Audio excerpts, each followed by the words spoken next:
সূরা আল মুলক। বিসমিল্লাহির রহমানির রহিম। রহমান রহিম আল্লাহ তাআলার নামে। কত মহান সেই পূর্ণময় সত্তা, যার হাতে রয়েছে আসমান জমিনের যাবতীয় সার্বভৌমত্ব। এ সৃষ্টি জগতের সব কিছুর উপর তিনি একক ক্ষমতাবান। তিনি জন্ম ও মৃত্যু সৃষ্টি করেছেন, যাতে করে এর দ্বারা তিনি তোমাদের যাচাই করে নিতে পারেন।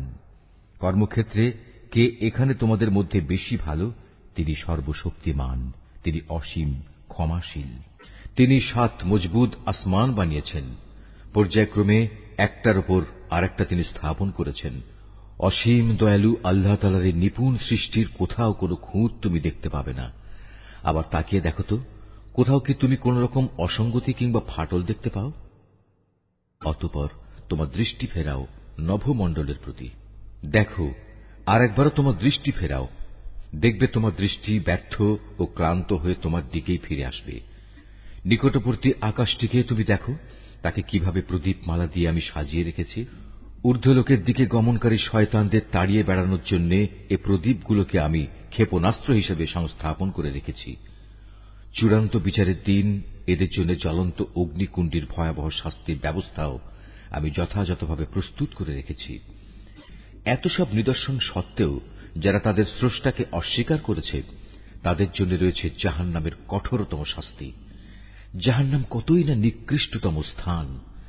এ জাহান্নামের মধ্যে যখন তাদের ছুঁড়ে ফেলা হবে, তখন নিক্ষিপ্ত হবার আগেই তারা শুনতে পাবে তা ক্ষিপ্ত হয়ে বিকট গর্জন করছে। মনে হবে তা যেন প্রচন্ড ক্রোধের কারণে ফেটে দীর্ণ বিদীর্ণ হয়ে যাচ্ছে। যখনই একদল নতুন পাপীকে সেখানে নিক্ষেপ করা হবে, তখনই তার প্রহরীরা তাদের জিজ্ঞেস করবে, এই জায়গার কথা বলার জন্য তোমাদের কাছে কোনো সাবধানকারী কি আসেনি? তারা বলবে, হ্যাঁ, আমাদের কাছে আল্লাহর সাবধানকারী নবী রাসূল এসেছিল, কিন্তু আমরা তাদের অস্বীকারই করেছি। আমরা তাদের বলেছি এ দিন সংক্রান্ত কোনো কিছুই আল্লাহ তাআলা নাজিল করেননি, বরং তোমরা নিজেরাই চরম বিভ্রান্তিতে ডুবে আছো। তারা বলবে, কত ভালো হতো যদি সেদিন আমরা নবী রাসূলদের কথা শুনতাম এবং তা অনুধাবন করতাম, তাহলে আজ আমরা জ্বলন্ত আগুনের বাসিন্দাদের মধ্যে গণ্য হতাম না। অতঃপর তারা নিজেরাই নিজেদের যাবতীয় অপরাধ স্বীকার করে নেবে। ধিক্কার জাহান্নামের অধিবাসীদের উপর। অপরদিকে সেসব সৌভাগ্যবান মানুষ যারা নিজেরা চোখে না দেখেও তাদের সৃষ্টিকর্তাকে ভয় করেছে, নিঃসন্দেহে তাদের জন্য রয়েছে আল্লাহ তাআলার পক্ষ থেকে ক্ষমা ও মহাপুরস্কার। তোমরা তোমাদের কথাবার্তাগুলো লুকিয়ে রাখো কিংবা তা প্রকাশ করো, আল্লাহর কাছে এর উভয়টাই সমান, কারণ তিনি মনের ভেতর লুকিয়ে রাখা বিষয় সম্পর্কেও সম্যক ওয়াকিবহাল। তিনি কি সৃষ্টি সম্পর্কিত যাবতীয় বিষয় জানবেন না, যিনি এর সবকিছু বানিয়েছেন? বস্তুত আল্লাহ তাআলা অত্যন্ত সূক্ষ্মদর্শী এবং সর্ববিষয়ে সম্যক জ্ঞাত। তিনিই সেই মহান সত্তা যিনি ভূমিকে তোমাদের অধীন করে দিয়েছেন। তোমরা যখন যেভাবে চাও এর অলিগলির মধ্যে দিয়ে চলাচল করো এবং এর থেকে উদ্গত রিজিক তোমরা উপভোগ করো। মনে রেখো, একদিন তোমাদের সবাইকে তাঁর কাছেই ফিরে যেতে হবে। তোমরা কি নিজেদের নিরাপদ ভাবছ মহাশক্তিধর আকাশের মালিক আল্লাহ তাআলার কাছ থেকে? তিনি কি তোমাদের সহ ভূমণ্ডলকে গেঁড়ে দেবেন না? এমনি অবস্থা যখন দেখা দেবে, তখন তা ভীষণভাবে কম্পমান হবে। অথবা তোমরা কি নিশ্চিত আকাশের অধিপতি আল্লাহ তাআলা তোমাদের উপর প্রস্তর নিক্ষেপকারী এক প্রচন্ড বায়ু প্রবাহিত করবেন না? এমন দিন আসবে এবং তোমরা সেদিন অবশ্যই জানতে পারবে কেমন ভয়াবহ হতে পারে আমার সাবধান বাণী উপেক্ষা করা। তাদের আগেও যারা আমার সাবধান বাণী মিথ্যা প্রতিপন্ন করেছে, দেখো কেমন ছিল তাদের প্রতি আমার আচরণ।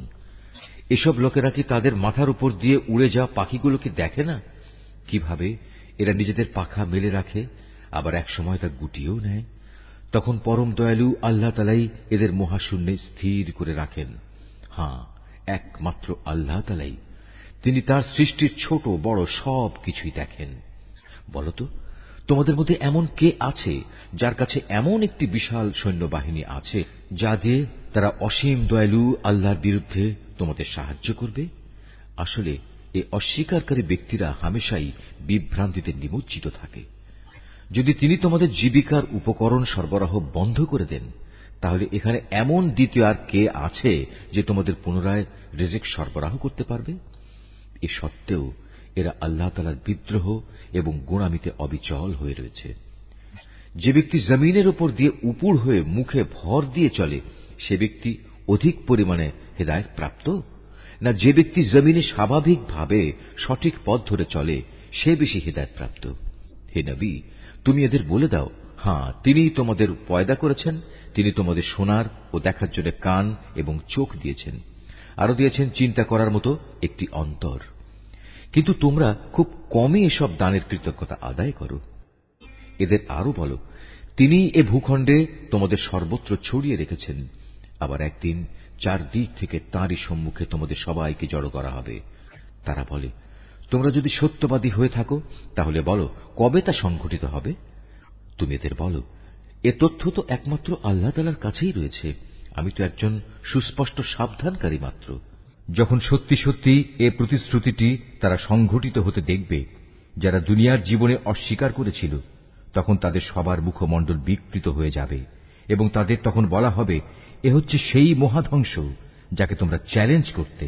তুমি বলো, তোমরা কি একথা ভেবে দেখেছ, আল্লাহ তাআলা যদি আমাকে এবং আমার সঙ্গী সাথীদের ধ্বংস করে দেন, কিংবা ধ্বংস না করে তিনি যদি আমাদের উপর দয়া প্রদর্শন করেন, সবই হবে তাঁর ইচ্ছাধীন। কিন্তু আল্লাহ তাআলাকে যারা অস্বীকার করেছে, তাদের প্রতিশ্রুত কিয়ামতের দিন এ ভয়াবহ আযাব থেকে কে বাঁচাবে? তুমি এদের বলো, হ্যাঁ, সেদিন বাঁচাতে পারেন একমাত্র দয়াময় আল্লাহ তাআলাই। তার উপর আমরা ঈমান এনেছি এবং আমরা তাঁর উপরই নির্ভর করেছি। হ্যাঁ, অচিরেই তোমরা জানতে পারবে আমাদের মধ্যে কে সুস্পষ্ট গুমরাহির মাঝে নিমজ্জিত ছিল। হে নবী, তুমি এদের জিজ্ঞেস করো, তোমরা কি ভেবে দেখেছ, তোমাদের জমিনের বুকে অবস্থিত পানি যদি কখনো উধাও হয়ে যায়, তাহলে কে তোমাদের জন্য এ পানির প্রবাহ ধারা পুনরায়